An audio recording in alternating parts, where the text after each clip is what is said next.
नमस्कार दोस्तों, मैं अभिषेक शर्मा आप सबका स्वागत करता हूं आपके अपने YouTube चैनल पे, जिसका नाम है राजस्थान जी के बाई अभिषेक सर। है ना दोस्तों। तो अपन बात करने वाले हैं राजस्थान के आर्ट एंड कल्चर के एक नए टॉपिक की, जिसका नाम है राजस्थान की प्रमुख जनजातियां। देखिए, अब तक मैंने हिस्ट्री के कुछ इंपॉर्टेंट टॉपिक की बात की है। आज मैं आर्ट एंड कल्चर के एक टॉपिक की बात करने वाला हूँ। और ये जो आर्ट एंड कल्चर का आज का टॉपिक है, राजस्थान की जनजातियों के बारे में अपन आज डिस्कस करेंगे। देखिए, जनजातियों की बात करें तो अपन राजस्थान में कुल 6 जनजातियों के बारे में पढ़ते हैं, जो कि आपके एग्ज़ाम की दृष्टि से क्या है, इम्पोर्टेंट है। इसके अलावा एक जाति है जिसके बारे में भी अपन को इसके साथ ही पढ़ेंगे।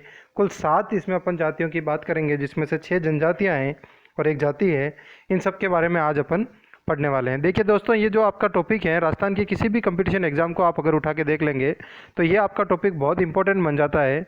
इसका जो मेन रीज़न है इस टॉपिक के इम्पोर्टेंट होने का, वो आपका है इसकी जो महत्व है, क्योंकि ये जो टॉपिक है वो राजस्थान की आर्ट एंड कल्चर की एक प्रमुख हिस्सा है। जनजातियाँ जो हैं आपके राजस्थान की जनसंख्या का कुल 2011 की जनगणना के अनुसार राजस्थान की कुल जनसंख्या का 13.5% हिस्सा क्या है, जनजातियाँ हैं। तो इसलिए इतनी बड़ी आबादी के बारे में आप पढ़ रहे हैं, इनके रहन सहन, इनके खान पान, इनके कल्चर के बारे में अपन इसमें डिस्कस करेंगे। इनसे जुड़े हुए नृत्य की, इनके देवताओं की, इन सब की अपन एक एक करके यहाँ पर क्या करेंगे, बात करेंगे। तो ये जो आपका टॉपिक है वो बहुत ही क्या हो जाता है, इम्पोर्टेंट हो जाता है। चाहे आप कोई भी राजस्थान का अभी जो वैकेंसी है उनमें से कोई भी एग्ज़ाम ले लीजिए, या राजस्थान के कोई भी एग्ज़ाम्स हैं, चाहे किसी भी कंपटीशन एग्ज़ाम के बारे में आप बात कर लीजिए, अगर वो ले रहे हैं तो आप ये टॉपिक आपका क्या हो जाता है, उसकी दृष्टि से बहुत ही इंपॉर्टेंट हो जाता है। तो चलिए दोस्तों, अपन एक एक करके इन सब के बारे में बात करेंगे। उससे पहले थोड़ी सी बात कर लेते हैं मैं राजस्थान में इन जनजातियों के बारे में, कौन कौन सी जनजातियों की अपन बात करेंगे और क्या क्या है इन सब के बारे में, उनकी मैं थोड़ी सी यहाँ पर क्या कर लेता हूँ, बात कर लेते हैं पहले।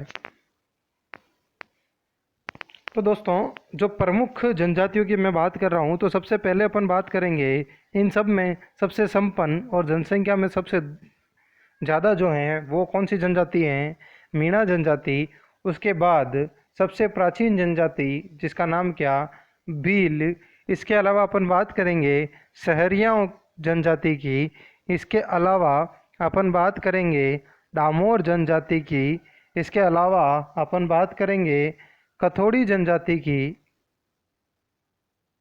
और इसके साथ ही अपन एक और जनजाति की बात करेंगे जिसका नाम क्या है, गरासिया जनजाति।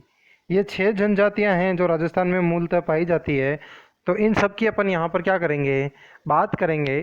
इसके अलावा एक जाति है जिसके बारे में भी अपन बात करेंगे, जो इन साथ है तो प्रमुखतः इन जनजाति नहीं है, लेकिन उनके रहन सहन, उनके कार्यों की वजह से उसको जनजातियों के समकक्ष मानकर क्या किया जाता है, उनके इसके साथ ही इनका क्या किया जाता है, अध्ययन किया जाता है।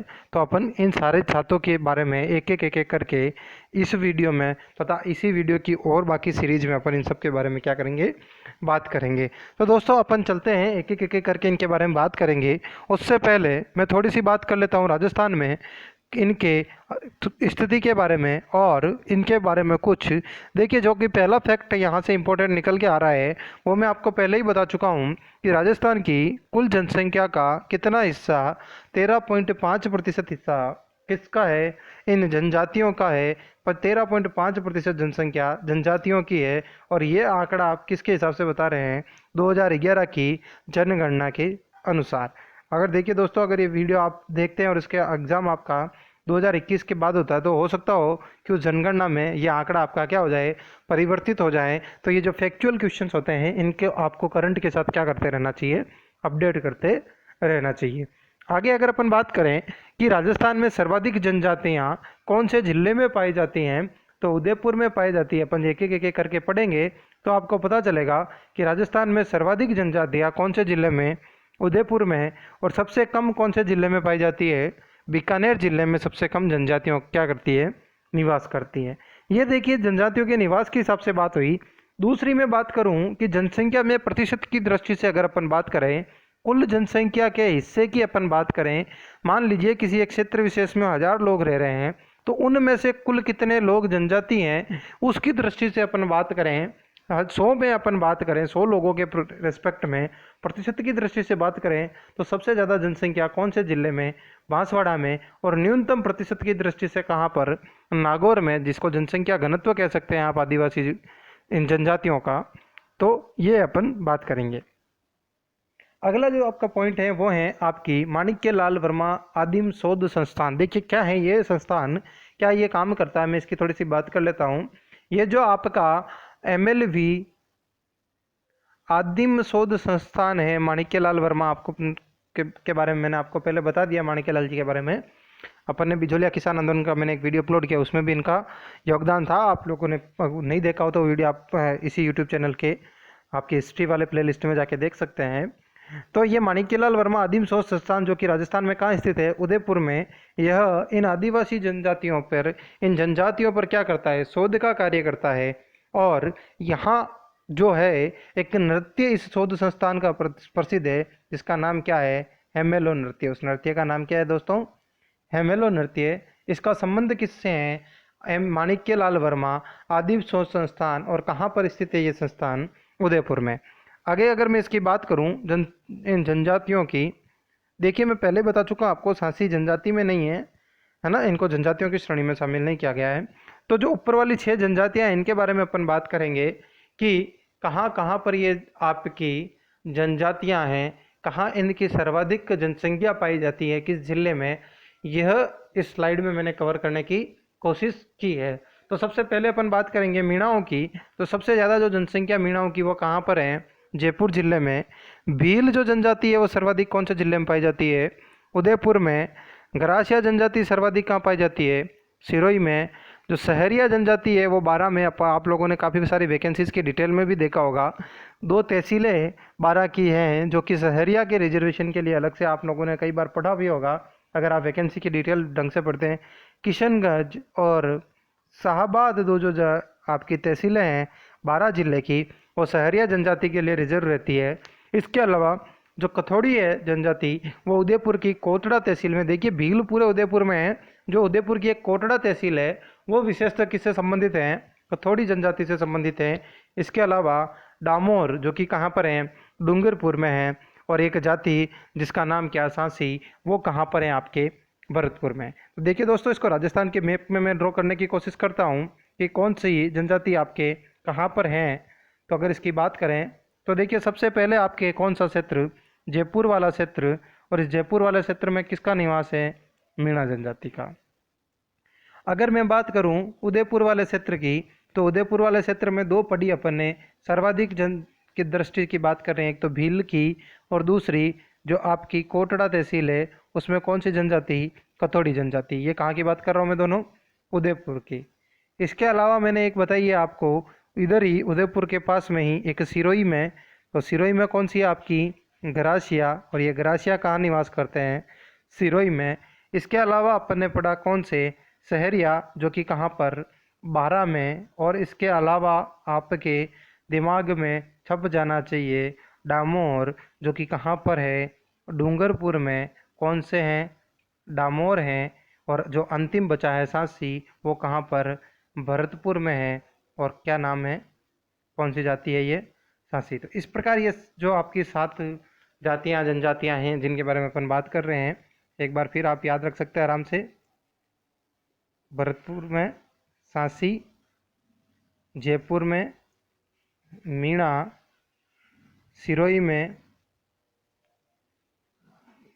गरासिया, उदयपुर में 2 बताई है मैंने आपको। कौन कौन सी? एक तो आपकी कथोड़ी और दूसरी आपकी कौन सी है? मुख्यतः भील।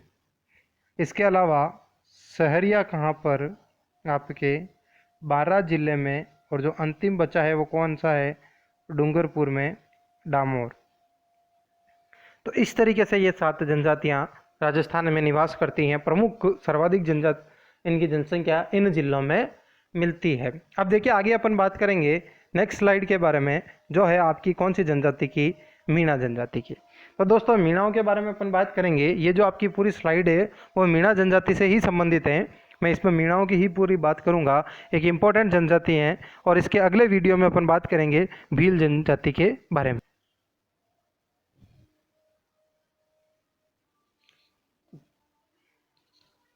दोस्तों अपन अब बात करने वाले हैं मीणा जनजाति के बारे में। कहाँ से इनकी उत्पत्ति हुई, ये जो स्लाइड है वो आपकी इसको कवर कर रही है। आप देखिए, भगवान विष्णु जो है हिंदू धर्म में, उनके अलग अलग अवतार बताए गए हैं। अगर आप लोगों को अगर साहित्य से थोड़ा बहुत प्रेम है, आप लोग पढ़ते हैं अगर धर्म संस्कृति के बारे में, तो भगवान विष्णु का एक अवतार बताया जाता है, मत्स्य अवतार। ये मत्स्य मतलब क्या होता है? मछली। आप लोगों ने पढ़ा भी होगा, राजस्थान के एकीकरण में पहला जो संघ बना था, मत्स्य संघ बना था। ये मछली जो है उसका एक पर्यायवाची शब्द होता है मीन। मीन का मतलब जो शाब्दिक अर्थ होता है क्या होता है? मछली। और ये मछली किसका अवतार माना जाता है? मत्स्य अवतार से ये मछली शब्द निकल के आता है। और ये मत्स्य अवतार किसका माना जाता है? भगवान विष्णु का। और इसीलिए जो मीणा शब्द की उत्पत्ति मीन शब्द से मानी गई है। और ये जो मीणा है वो स्वयं को किसका अवतार मानते हैं? भगवान विष्णु का अवतार मानते हैं। मीणाओं के एक गुरु हुए जो कि जैन मुनि थे, जिनका नाम क्या? मगन सागर। इन्होंने किसके लिए? मीणाओं के लिए एक पुराण लिखा, और जिसका नाम क्या? मगन सागर ने जो पुराण लिखा, जिसे क्या कहते हैं? मीणा पुराण कहते हैं। और इसमें मीणाओं की अलग अलग गोत्रों और खापों के बारे में बताया गया है। कुल कितनी? 5200 गोत्र और 24 खापों के बारे में बताया है।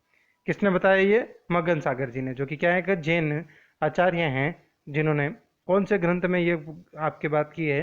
मीणा पुराण में। अब देखिए दोस्तों, इसी में अगर अपन बात करें कि जो राजस्थान के इतिहास के जनक माने जाते हैं कर्नल जेम्स टोड, उन्होंने मीणाओं को क्या कहा है? अपन इतिहास की थोड़ी सी अभी बातें कर रहे हैं। तो जयपुर में एक पहाड़ी है, खोप पहाड़ी या काली खोप पहाड़ी जिसको कहते हैं, उसका संबंध किससे बताया है? इस जनजाति से बताया है कि मीणाओं का संबंध किससे? काली खो पहाड़ी से है। और अगर आप लोगों को पता हो, आमेर के कछवा वंश के बारे में आपने पढ़ा हो, तो आपको ये चीज़ भी पता होगी कि आमेर के कछवाओं का संस्थापक, जिन्हें हम किस नाम से दुलेराई या ढुलेराई के नाम से जानते हैं, उन्होंने सर्वप्रथम इस ढूंढाड़ क्षेत्र में किसकी स्थापना की थी? अपने साम्राज्य की। और ये जो साम्राज्य की स्थापना की, वो भी इन्होंने किसको? इन ढूंढाड़ के मीणाओं को हराकर की थी।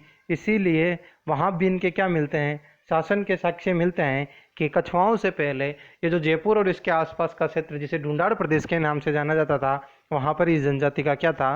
राज था। ये वहाँ पर क्या करते थे? शासन करते थे।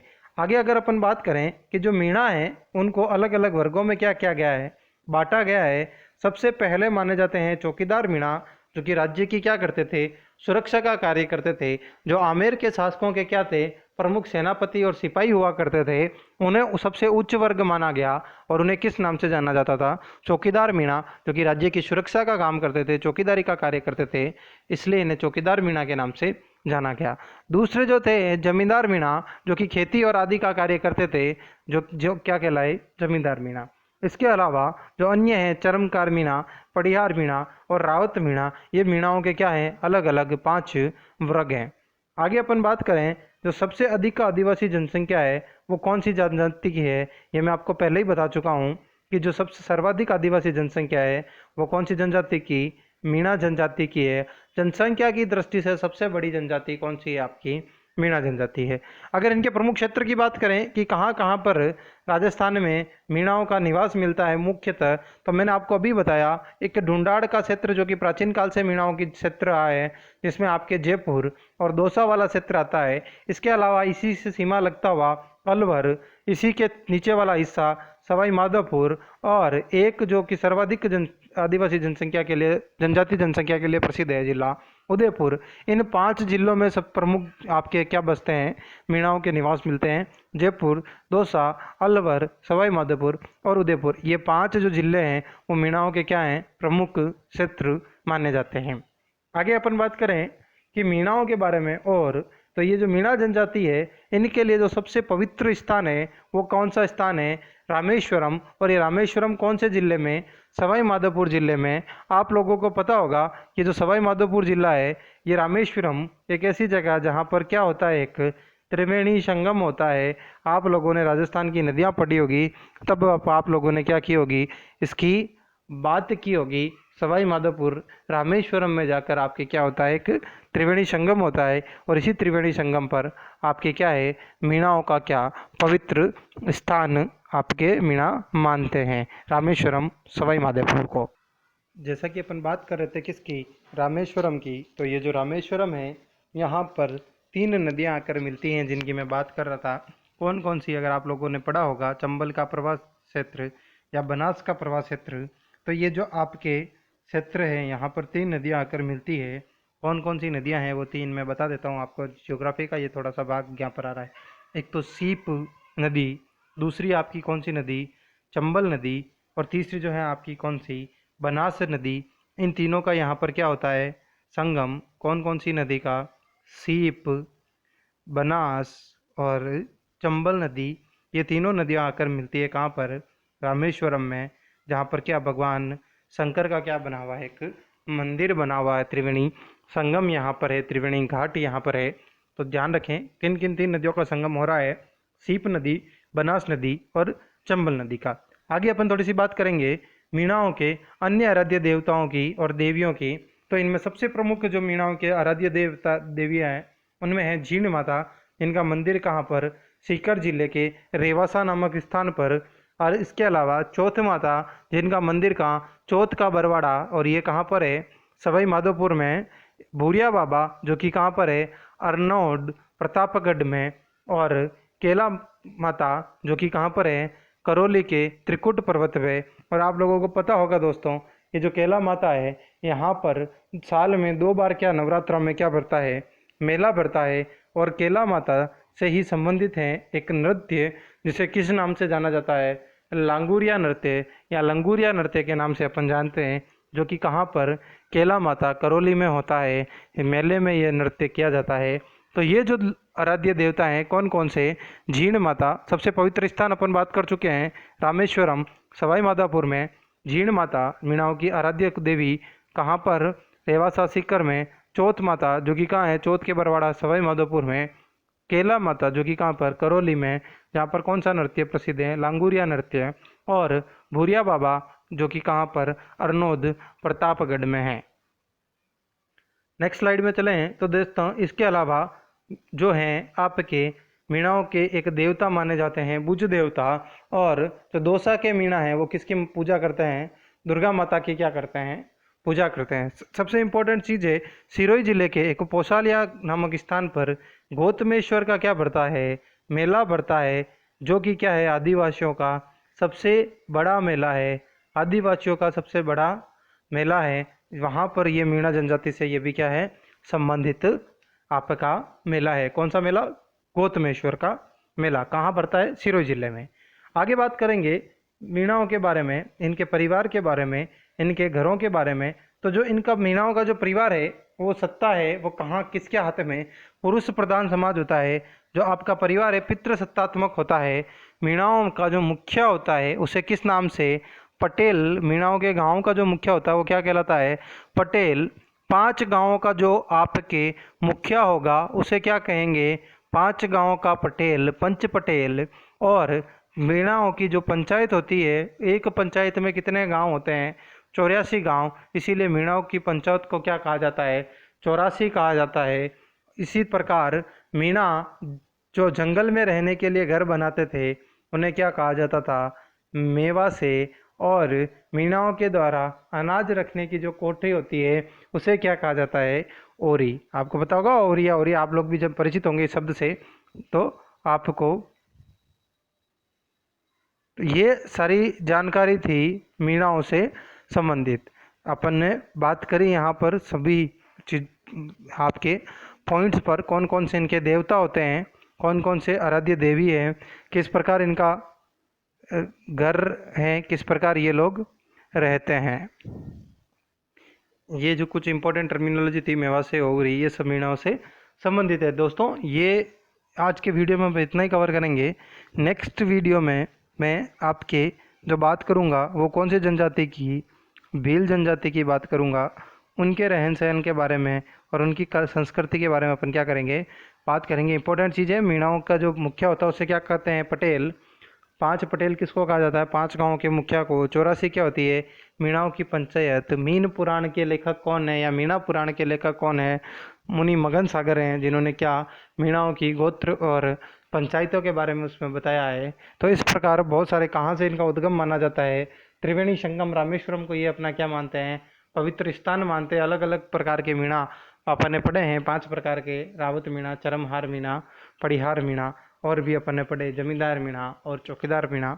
इसके अलावा जो मीणाओं के द्वारा घर में बनाए जाने, जंगल में बनाए जाने वाले घर, मेवा से ओवरी, अनाज रखने की जो कोठी है, ये सारी चीज़ें आपको क्या करनी है दोस्तों? याद रखनी है। अधिक से अधिक इस वीडियो को क्या करना है? शेयर करना है। और चैनल को अगर अभी आज तक आपने सब्सक्राइब नहीं किया है तो सब्सक्राइब करके बेल आइकन दबाना है, ताकि नेक्स्ट टाइम जब भी आपको वीडियो अपलोड हो तो आपके पास उसका नोटिफिकेशन आ जाए। और अगर आपको ये वीडियो पसंद आया है तो आप लाइक करें। आपके जो भी कीमती सुझाव है वो कमेंट करें, ताकि इसमें वीडियो में अगर आपको कोई परेशानी है या और भी कोई समस्या है तो उसको अपन क्या कर सकें, सुधार कर सकें, और इससे अच्छी क्वालिटी के साथ हम आप लोगों के बीच में आ सके। Thank you so much friends. आप लोग ज़्यादा से ज़्यादा इस वीडियो को क्या करें, लाइक करें, शेयर करें, कमेंट करें, और अगर आपने चैनल को सब्सक्राइब नहीं कर रखा तो हमारे चैनल को सब्सक्राइब करें। Thank you so much. Next video हम भील जनजाति का शीघ्र ही लेकर आप लोगों के बीच में आएंगे। Thank you so much.